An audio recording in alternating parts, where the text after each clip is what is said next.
Hi everyone, it's Lou Collins. Today I want to talk to you about choosing the correct inks for your stamping. There is a plethora of different inks on the market. So you've got things like embossing ink, solvent ink, pigment ink, dye inks and hybrid inks. And how do we know as beginner crafters which one to pick up for which techniques? I'm going to be talking today about basic stamping. So maybe some words or maybe some small images, and I'm going to be showing you which ones I would personally recommend.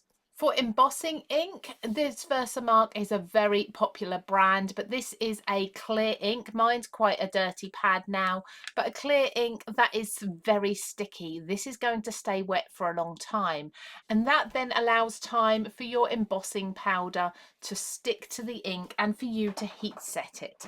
So embossing ink I would only ever be using if I'm using it with embossing powder. You will find embossing ink in lots of other brands as well, so just take a look at the description.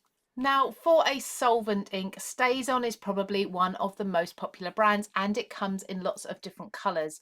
Now a StazOn is going to stick to any material. So this may be acetate, plastic, metal, wood, whatever you're stamping on, it will dry, it will air dry onto virtually any surface.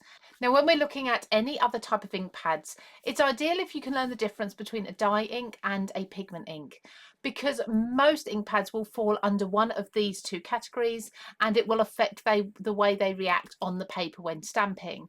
You can also get a hybrid ink, which is a mixture of the two. So a dye ink is something like your distress ink. This is almost a watery ink, I would say. The colour is immersed in the ink and it will flow down into your paper. It does create fairly vivid colours and you can get it in absolutely any colour you like. This one from Memento is also a dye ink. These are quite good for stamping with, but because they are a dye and they soak into your paper, you're not going to be able to use these with embossing powders, but you will get quite a clear image. Now a pigment ink is different to a dye ink, and this is also a bit like a pigment. It's a bit of a hybrid, the distress oxides, which are also very popular. A pigment ink the colour will sit on top of the paper. It will not soak in. If you imagine the colour is floating around in particles and it can't seep into the paper.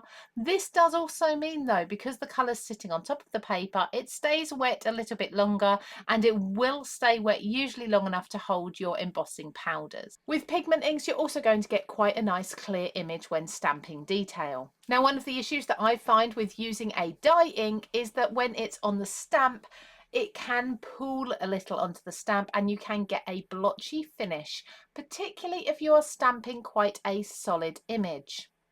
This is why I tend to reach for my pigment inks for stamping larger areas. You also need to look at how these ink pads are going to react with water, because in the distress range they are known to be water reactive. So you can stamp and get beautiful impressions, but if your project then comes into contact with any moisture, so you may spray a background, you may flick some water on it, you're going to find your ink is going to run and bleed.